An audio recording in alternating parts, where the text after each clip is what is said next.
ఓం అస్మద్గురుభ్యో నమః. ధనుర్మాసంలో ఈరోజు 4వ రోజు. ఈ పాసురాన్ని ఒకసారి శ్రవణం చేద్దాం. ఆండాళ్ దివ్య తిరువడిగలే శరణం. ஆழிமழை கண்ணா ஒன்னு நீ கை கரவேள்.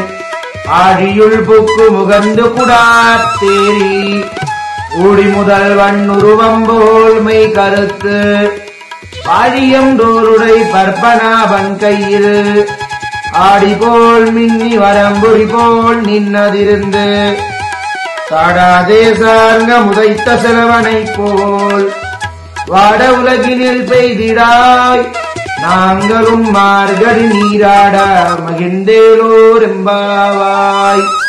నాచియార్ దివ్య తిరువడిగలే శరణం. ఈరోజు గోదా అమ్మవారు గోపికలందరితో కూడా కలిసి వరుణదేవుణ్ణి ప్రార్థించింది. పెద్ద పెద్ద వర్షాలు కురిపించగల ఓ వరుణుడా, నీ గొప్పతనాన్ని ఏమాత్రం తగ్గనీయకు. సముద్రంలో ఉన్న నీరంతా స్వీకరించు. నీ శరీరాన్ని శ్రీమన్నారాయణమూర్తి శరీరముగా నల్లగా మార్చుకుని స్వామి కుడి చేతిలో ఉండే చక్రం సుదర్శనం నుండి వెలువడే శబ్ద తరంగాల్లాగా నీ నుండి వచ్చే మెరుపుల ధ్వని స్వామి సుదర్శనం నుండి వచ్చే ధ్వనిలాగా వినిపించు. ఎడమ చేతిలో ఉండే శంఖము వలె నీ ఉరుముల గర్జన వినిపించాలి అని గోదామ్మవారు వరుణుడిని ఆదేశించిందట. నీవు కురిపించే వర్షధారలు ఆయన చేతి యందు ఉన్న విల్లు నుంచి కురిసే బాణముల వలె ఉండాలి. రాముడి చేతి నుండి బాణములు ఎలా వస్తాయి అంటే, 1 2 గాను, 2 4 బాణములుగా, 4 బాణములు 8గా, 8 18గా అలా పెరుగుతూ ఉంటాయిట. అలా దారలుగా కారాలి. నీవు కురిపించిన వర్షము వలన లోకములో అందరూ సుఖంగా ఉండాలి. మేమందరం కూడా సంతోషముగా స్నానమాడాలి. సరిపడు మంచి వర్షాన్ని కురిపించు అని గోదా అమ్మవారు గోపికలతో పాటు వరుణుడిని ఆదేశించిందట.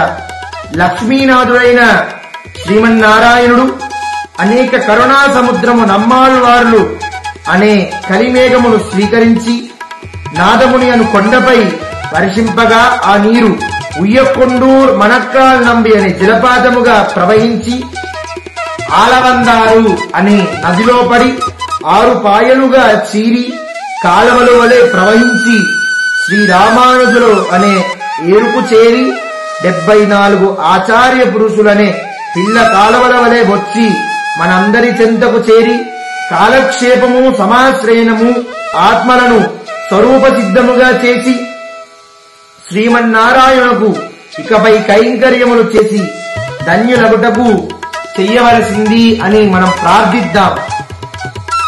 మేఘములు స్వామి ఎలా ఉంటారు అంటే, మేఘాలు ఉప్పు నీరు పీల్చుకొని మంచినీరునిస్తాయి. అలా స్వామి అన్ని కలిసిన వేదము గ్రహించి శ్రీమన్నారాయణ గురించి చెప్పుట, అన్ని ఊర్లలోనూ అన్ని క్షేత్రాలకు పోయి పల్లములకే అజ్ఞానులైన మనకే ఆయా కాలముల్లోనే కొన్ని సమయాలలోనే నల్లగా వర్ణించినట్టుగా ఉంది. అయినా కురవదు. మేఘాలు ఒక్కొక్కసారి నల్లగా ఉంటాయి. మనమందరం భ్రమపడతాం వర్షం పడుతుందేమో అని, కానీ వర్షం కురియదు. అలాగే కొన్ని సమయాల్లో మనం ఆచార్యుల దగ్గరికి వెళ్లి అనుగ్రహించండి అని అడిగినా ఆ అనుగ్రహం దక్కదు. ప్రతిఫలం కోరక కురియును. మనం ఎటువంటి ఆశించకుండా ఈ పూట వర్షం పడదేమో అనగానే ఆ రోజు వర్షం పడుతుంది. మనం సంభావన, సన్మానం వంటివి ఎదురు చూడకుండా ఉపన్యాసించడం, మనం వేటి గురించి ఆలోచించకూడదు. ఆచార్య కైంకర్యముగా నిర్వహించాలి. ఎక్కువగా వర్షం కురుస్తుంది అని ఎదురు చూస్తాము, కానీ కొన్ని జల్లులు పడి ఆగిపోతాయి. మనం ఎక్కువ కాలం ఏది చేసినా ఎక్కువ కాలం చెయ్యలేం. మనం ఆచార్యులు ఎక్కువ కాలం సాయించురు అని ఎదురు చూస్తే కొద్ది కాలం మాత్రమే సాయించురు. అంటే సాయించురు అంటే మనల్ని అనుగ్రహిస్తారు అని, లేదా కాలక్షేపం గోష్ఠి ఏదైనా దీన్ని మనం వాడుకోవచ్చు.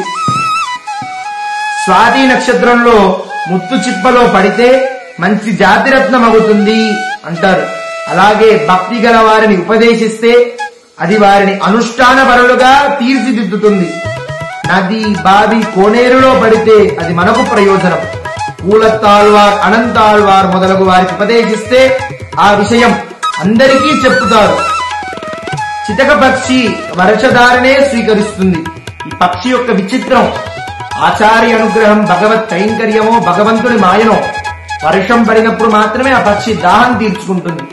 ఎక్కడా నీరు తాగదు ఈ పక్షి. అలాగే పరమైన కాంతులను వైష్ణవుల వద్ద తప్ప వేరే వద్ద కాలక్షేపం వినురు. అంటే భగవత్ కృప, వైష్ణవ వైభవాన్ని, ఆచార్య వైభవాన్ని ఎక్కడైతే చెబుతారో అక్కడే వింటారట. పంటలు సస్యశ్యామమవుతాయి వర్షాలు పడితే. జ్ఞానం అభివృద్ధి అయితే జీవులు ఉజ్జీవించుతారు. ఆ విధంగా గోదా అమ్మవారు స్వామికి, మేఘాలకి, వరుణుడికి పోలిక పోల్చగా ఈ విధముగా గోపికలకు గోదా అమ్మవారికి సంభాషణ జరిగినప్పుడు గోదా అమ్మవారు చెప్పేసరికి ఆహా ఎంత భాగ్యమో, స్వామిని ఆశ్రయించి స్వామి ద్వారా వరుణుడిని ఆదేశించే భాగ్యం మనకు అనుగ్రహించాడు స్వామి అంటూ వరుణదేవుణ్ణి ప్రార్థించింది. వర్షాన్ని అనుగ్రహించు, లోకాన్ని సుభిక్షంగా ఉంచు అని గోదామ్మవారి ఆదేశించడం, వరుణుడు దాన్ని వెంటనే నిర్వహించడం, మన అందరం కూడా గోదామ్మవారి ద్వారా ఈ వైభవాన్ని తెలుసుకున్నాం. ఆండాళ్ దివ్య తిరువడిగలే శరణం. ఓం అస్మద్గురు